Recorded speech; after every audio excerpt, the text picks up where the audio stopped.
कहानी की शुरुआत में हमें नॉर्थ इंडिया के एक छोटे से गांव का मंजर दिखाया जाता है। ये गांव दिखने में बहुत ही आम सा लगता है, पर इसके अंदर गरीबी और लाचारी की बहुत सी कहानियां छुपी हुई हैं। इस गांव की एक छोटी सी झोपड़ी में एक छोटी सी फैमिली रहती है, जिसमें एक भाई और बहन शामिल हैं। बड़ी बहन का नाम झलकी है और वो अपने छोटे भाई बाबू से इस दुनिया में सबसे ज्यादा प्यार करती है। दोनों भाई बहन का रिश्ता बहुत ही गहरा है। झलकी अपने इस मासूम भाई को दुलार से बाबू बुलाकर पुकारती है। जब भी इनके इस छोटे से गांव में नए खेल दिखाने वाला बायोस्कोप वाला आता है तो दोनों भागकर वहां जाते हैं। झलकी और बाबू बायोस्कोप के छोटे शीशे से नई नई कहानियां देखने के लिए हमेशा बहुत ज्यादा बेचैन रहते हैं, लेकिन झलकी हर बार वहां एक ही कहानी देखती है, जिसमें एक मासूम चिड़िया अपनी शिकायत लेकर सीधा राजा के पास जाती है। ये कहानी झलकी के दिल के बहुत करीब है और आगे चलकर उसकी अपनी जिंदगी भी कुछ इस चिड़िया जैसी ही बनने वाली है। रात को सोते वक्त झलकी डर के मारे अपने भाई का पैर अपने पैर के साथ एक पुराने कपड़े से बांध देती है, क्योंकि उसे हमेशा ये डर सताता रहता है कि कहीं रात के अंधेरे में कोई उसके प्यारे भाई को चुरा न ले जाए। घर में इन दोनों के अलावा इनके माँ बाप और 1 महीने का एक छोटा सा भाई भी है, यानी ये टोटल 5 लोग हैं। झलकी का बाप, जिसका नाम लखन है, वो अपनी जिम्मेदारियों से भागता है और अक्सर शराब के नशे में धुत रहता है। उनका घर बहुत ज्यादा गुर्बत और परेशानियों से गुजर रहा है। पैसे की तंगी ने इस परिवार को पूरी तरह से तोड़कर रख दिया है, लेकिन इन सब हालात के बावजूद लखन को इसकी कोई फिक्र नहीं है। वो अपने नशे की आदत से मजबूर हो चुका है। हालांकि वो अपने बच्चों से सच्चा प्यार करता है, पर सब कुछ जानने के बावजूद वो खुद की आदतों को ठीक नहीं कर पाता।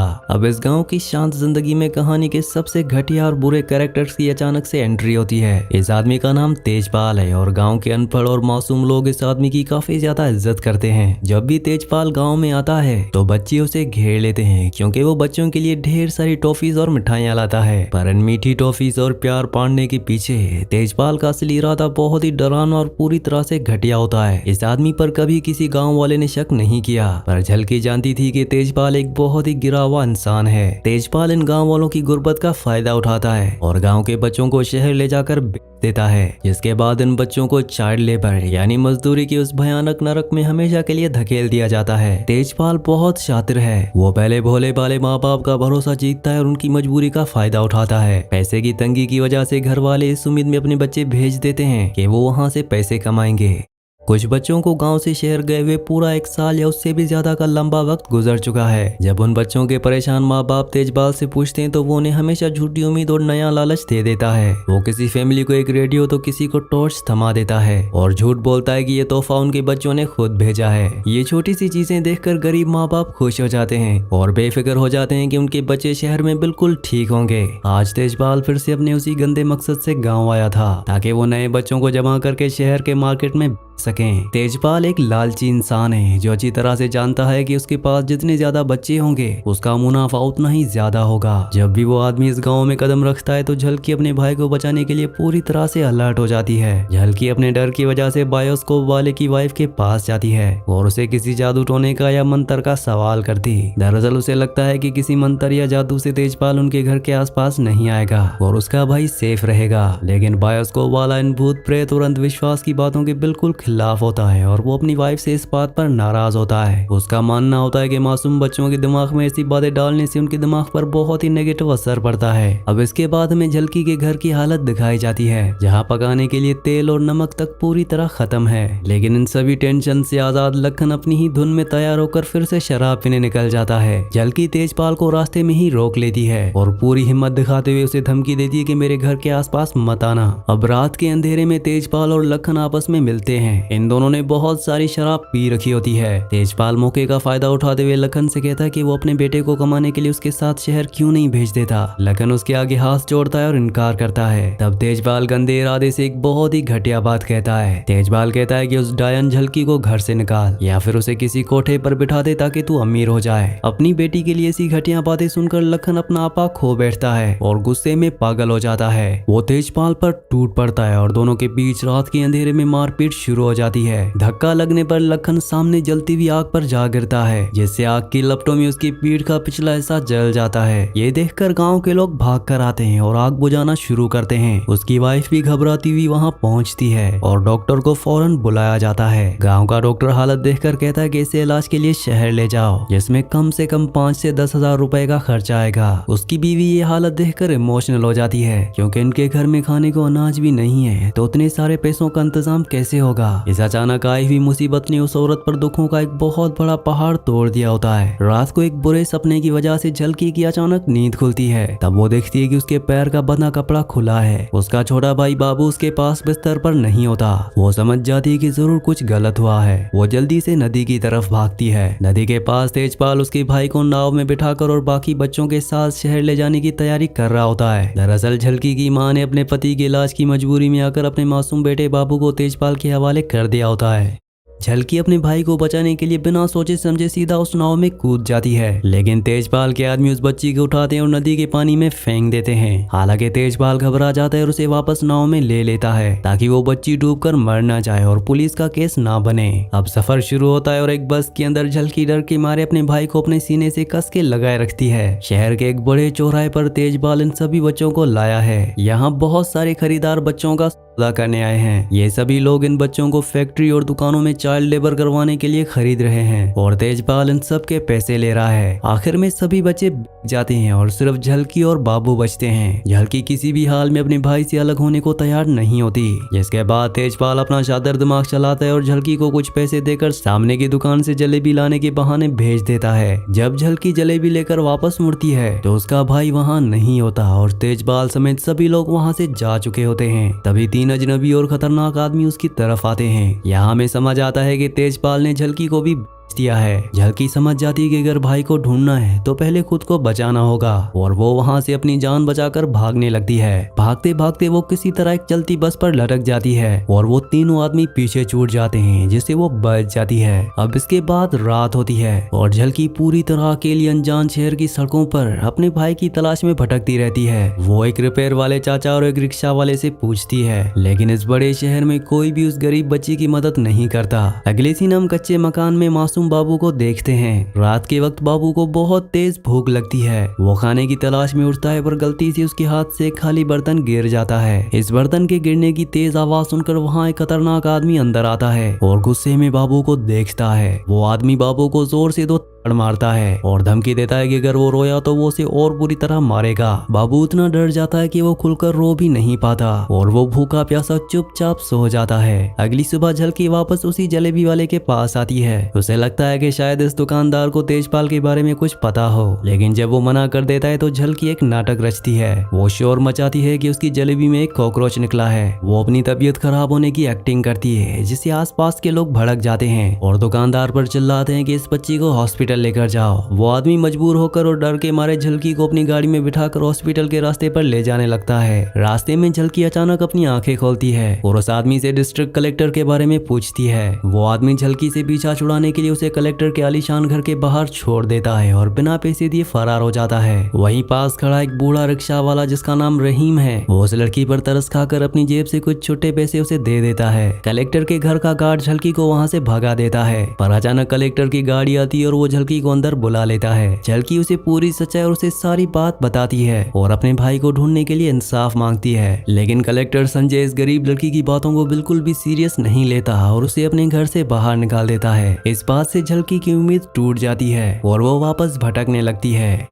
जिसके बाद हमें दिखाया जाता है कि बाबू एक मिल में काम कर रहा है। वहाँ काम का इतना प्रेशर है कि अगर वो 1 मिनट भी आराम करता तो कोई ना कोई आकर उस बच्चे को थप्पड़ मार देता। दूसरी तरफ झलकी रात भर सड़कों पर थक हार कर एक जगह आराम करने के लिए लेट जाती है, पर तभी एक नई मुसीबत आ जाती है। 2 अनजान आदमी आते हैं और उसे बेहोश करके एक जूते के बोरे में बहाकर वहाँ से करके ले जाते हैं। वो आदमी उसे एक बंद घर में ले जाकर रख देते हैं और वहाँ से कुछ देर के लिए बाहर चले जाते हैं। होश आने पर झलकी हिम्मत दिखाती है और किसी तरह उस बोरे से निकलकर उस कमरे में दीवार के एक छेद तक पहुँचती है। वो उस छेद से निकलने का सोचती है, पर तभी वो दोनों आदमी वहाँ आ जाते हैं और झलकी डर कर वहीं छिप जाती है। आदमी बोरे को खाली देखकर सोचते हैं कि लड़की भाग गई। वो जब तक उसे ढूंढने बाहर भागते हैं तब तक झलकी मौका देखकर वहाँ से फरार हो जाती है। अब रात को उसे बहुत भूख लगी होती है, पर उसके पास पैसे नहीं होते। अगली सुबह वही बूढ़ा रिक्शा वाला रहीम उसे एक बार फिर मिल जाता है। झलकी रहीम से कहती कि राजा से मदद नहीं मिली तो अब रानी के पास जाना है। रहीम उसे कलेक्टर की वाइफ सुनीता के पास बाजार में ले जाता है। झलकी सुनीता की सब्जियां खरीदने में उसकी मदद करती है और रोते हुए उसे इल्तिजा करती है कि वो उसके छोटे भाई को ढूंढ के दे। सुनीता इस बच्ची के दुख को समझ जाती है और उसे सहारा देने के लिए अपने साथ अपने आलीशान घर ले आती है। संजय अपने घर में उस लड़की को दोबारा देखकर बहुत नाराज होता है, लेकिन सुनीता की जिद के आगे वो पूरी तरह मजबूर हो जाता है। अकेले में संजय सुनीता को समझाता है कि ये बच्चों का बहुत बड़ा और खतरनाक नेक्सस है जिसमें माफिया लोग शामिल हैं। संजय का मानना होता है कि इतने खतरनाक लोगों से भिड़ना ठीक नहीं और झलकी के भाई का पता लगाना अब नामुमकिन हो चुका है। लेकिन सुनीता की ममता जाग चुकी है और वो किसी की नहीं सुनती। वो फैसला करती है कि बाबू को हर हाल में ढूंढना ही होगा। झलकी उनके घर के छोटे मोटे काम करने लगती है, जैसे कलेक्टर के बच्चों को प्यार से स्कूल के लिए तैयार करना। एक दिन संजय झलकी को बिठाकर उसके भाई का हुलिया पूछता है और अपने दोस्त एसडीएम अखिलेश को फोन करके मदद मांगता है। यहाँ रात के वक्त बाबू को अपनी बीमारी की वजह से नींद में चलते हुए देखा जाता है, जिसे वहाँ के गार्ड्स अलर्ट हो जाते हैं। तभी वहाँ बैठा एक आदमी उसे पकड़ लेता है। उसे लगता है कि बाबू भागने की कोशिश कर रहा है, जिसके लिए वो उसे बुरी तरह मारता है। वो बाबू को इतनी बेरहमी से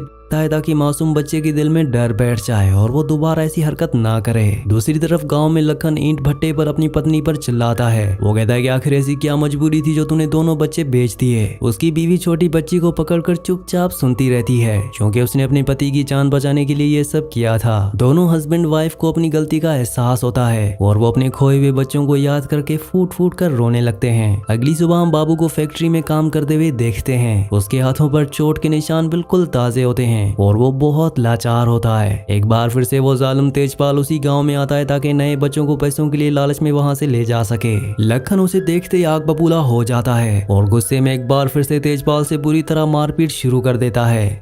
तेजपाल अपने बचाव में एक नामुमकिन शर्त रखता है। वो कहता है कि अगर लखन इलाज के 8,000 रुपए वापस करे तो वो उसका बेटा लौटा देगा। गरीब ईंट भट्टे वाले के लिए 8,000 रुपए देना बिल्कुल नामुमकिन होता है और उनके पास इतनी हिम्मत नहीं होती कि वो पुलिस के पास जाएं। अगले सीन हम झलकी को देखते हैं। झलकी जलेबी वाले के पास जाती है तो वो उसे रहीम चाचा के पास भेजता है। रहीम उसे उस इलाके में ले जाता है जहाँ ट्रैफिकिंग होती है। वहाँ से अचानक एक गुंडा निकलता है और रहीम को पूरी तरह धमकाता है कि अगर वो दोबारा इन फैक्ट्री वालों के पास दिखा तो उसे जिंदा जला देगा। लेकिन झलकी हिम्मत नहीं हारती और अकेले ही चुप चुप कर उस इलाके की हर फैक्ट्री में अपने भाई को पागलों की तरह ढूंढती है। आखिरकार वो तलाश करते हुए माफिया चकिया की फैक्ट्री तक जा पहुंचती है। चकिया ह्यूमन ट्रैफिकिंग और स्मगलिंग का सबसे बड़ा बॉस है। झलकी खिड़की से देखती है कि करप्ट एसडीएम अखिलेश वहां बैठा है और वो माफिया चकिया से रिश्वत के पैसे ले रहा है। झलकी गलती से वहां कांच तोड़ देती है, जिसकी वजह से वो पकड़ी जाती है। अखिलेश उसे पहचान लेता है और उसे वापस कलेक्टर संजय के घर लाता है। लेकिन झलकी बिल्कुल नहीं डरती और वो बेखौफ होकर वहां सबके सामने अखिलेश की रिश्वत लेने की पूरी सच्चाई सुनीता और संजय को बता देती है। अगले दिन जब तेजपाल नए बच्चों को बेचने के लिए शहर लाता है तो झलकी आकर उसके सिर पर पत्थर मारती है और सारे बच्चों को वहां से भगा देती है। अचानक कलेक्टर संजय का अपना बेटा घर से गायब हो जाता है। वो पूरी तरह घबराकर पुलिस और मीडिया को अपने घर बुला लेता है। तभी अचानक उसका बेटा घर के पीछे झलकी के साथ चुपचाप खेलता हुआ मिल जाता है, जिससे संजय की जान में जान आती है। झलकी जर्नलिस्ट को देखकर अपनी और अपने भाई की पूरी दर्द भरी कहानी और सच्चाई उनके सामने सुनाने लगती है। संजय मीडिया के सामने अपनी इज्जत बचाने के लिए झूठ बोलता है कि यह लड़की अनाथ है और उसकी दिमागी हालत ठीक नहीं है। लेकिन वहाँ खड़ी प्रीति नाम की एक समझदार फीमेल रिपोर्टर को संजय की बातों पर पूरी तरह से शक हो जाता है। बाहर खड़ा रिक्शा वाला रहीम प्रीति को साइड में ले जाता है और उसे ट्रैफिकिंग केस, दलदल और झलकी की पूरी असली कहानी बता देता है। अगले दिन प्रीति अपने कैमरामैन के साथ बहादुरी से चकिया की फैक्ट्री में घुसती है, पर चकिया पहले ही बच्चों को वहाँ से छुपा देता है। रात को संजय से बुरी तरह बहस होने के बाद झलकी नाराज होकर उसका घर छोड़ देती है और रात सड़कों पर गुजारती है। सुबह रहीम उसे रिपोर्टर प्रीति से मिलवाता है। प्रीति डीएम संजय के ऑफिस जाती है और मीडिया का पूरा प्रेशर डालती है। प्रीति संजय को मजबूर करती है कि वो चाकिया के ठिकाने पर फौरन रेड करे और बच्चों को वहां से हमेशा के लिए आजाद करवाए। एसडीएम अखिलेश पुलिस हवलदारों के साथ रेड करने जाता है और चकिया मजबूरन बाबू को उनके सामने पेश कर देता है। लेकिन बाबू इस कदर डर चुका होता है कि वो झलकी को अपनी बहन मानने से और सच बोलने से साफ साफ इनकार कर देता है। दरअसल चाकिया ने बाबू को मौत की धमकी दी थी कि अगर उसने सच बोला तो वो झलकी को जान से मार देगा। यहाँ पर हमें ये सच्चाई भी पता चलती है कि करप्ट अखिलेश ने पहले ही चकिया को कॉल करके इस पुलिस रेड की खबर दे दी थी। इस बात पर प्रीति आग बबूला हो जाती है और अखिलेश को खूब खड़ी खोटी सुनाती है कि उसने अपनी ड्यूटी और जमीर गुंडों के आगे बेच दिया है। प्रीति मीडिया के जरिए चाकिया के खिलाफ जमा किए गए सबूत कोर्ट में पेश करती है, लेकिन शातिर चाकिया ने जज को पहले ही रिश्वत खिला दी होती है। जज उन सबूतों को नकार देता है और चाकिया को बाइज्जत बरी कर देता है। झलकी की इंसाफ की आखिरी उम्मीद भी टूट जाती है। झलकी गुस्से में कोर्ट के अंदर जज के मुंह पर अपनी चप्पल फेंक कर मारती है और रोते हुए कोर्ट की छत की तरफ भागने लगती है। हवलदार उसे पकड़ने पीछे आते हैं। तभी अचानक उसका पैर सीढ़ियों से फिसलता है और वो ऊंचाई से नीचे गिर जाती है। नीचे गिरने की वजह से उसका बहुत ज्यादा खून बह जाता है। हॉस्पिटल में डॉक्टर उसकी हालत बहुत नाजुक बताता है। 2 दिन कोमा में रहने के बाद उसे होश आता है और प्रीति उसके पास बैठी होती है। वहाँ real life social activist Kailash Satyarthi भी आते हैं। कैलाश सत्यार्थी वो इंसान है जो चाइल्ड लेबर के खिलाफ हमेशा लड़ते हैं। झलकी उनसे रोते हुए पूछती है कि आप पहले क्यों नहीं आए। वहाँ खड़े किसी भी इंसान के पास इस सवाल का जवाब नहीं होता। सब लोग इस बच्चे के दुख पर शर्मिंदा हो जाते हैं। आखिर में दिखाया जाता है कि मीडिया प्रेशर के बाद पुलिस बड़ा और सख्त एक्शन लेती है और उस फैक्ट्री को सील करती है। बाबू के साथ साथ वहाँ फंसे हजारों बच्चों को हमेशा के लिए बचा लिया जाता है। दोनों भाई बहन रोते हुए एक दूसरे के गले मिलते हैं और ये कहानी इसी इमोशनल सीन के साथ यहीं पर खत्म हो जाती है। लेकिन मूवी के आखिर में the dark side of chocolate नाम की एक बहुत ही जरूरी डॉक्यूमेंट्री का हवाला दिया जाता है। यह डॉक्यूमेंट्री दुनिया की बड़ी चॉकलेट इंडस्ट्रीज के पीछे छुपे हुए चाइल्ड लेबर और बच्चों की गुलामी के सच को पूरी दुनिया के सामने एक्सपोज करती है। यह फिल्म अफ्रीका के आइवोरी कोस्ट और घाना जैसे गरीब देशों पर फोकस करती है, जहां दुनिया का 70% कोकाओ हर साल प्रोड्यूस होता है। चॉकलेट खाने में बहुत स्वीट लगती है पर इसकी आम रियलिटी बहुत डिस्टर्बिंग है क्योंकि इसमें बच्चों की मजबूरी शामिल है। 10 से 15 साल के बच्चों को माली और बुर्किना फासो से झूठी लालच और एजुकेशन का ख्वाब दिखाकर इन बड़ी फार्म्स पर लाया जाता है। बच्चे दिन भर जलती धूप में कोकोआ पौधे काटने और केमिकल स्प्रे करने का बहुत ही भारी और थका देने वाला मजदूरी का काम करते हैं। इन्हें इस भारी काम के बदले कोई सैलरी या स्कूल नहीं मिलता और गलती होने पर उन मासूम बच्चों के साथ दरिंदों की तरह मारपीट की जाती है। इसी मैसेज के साथ ये मूवी यहीं पर खत्म हो जाती है। अगली कहानी आप किस मूवी पर सुनना चाहते हैं मुझे नीचे कॉमेंट्स में जरूर बताना और अगर ये वीडियो आपको पसंद आई हो तो वीडियो को लाइक और चैनल को सब्सक्राइब लाजमी से कर देना।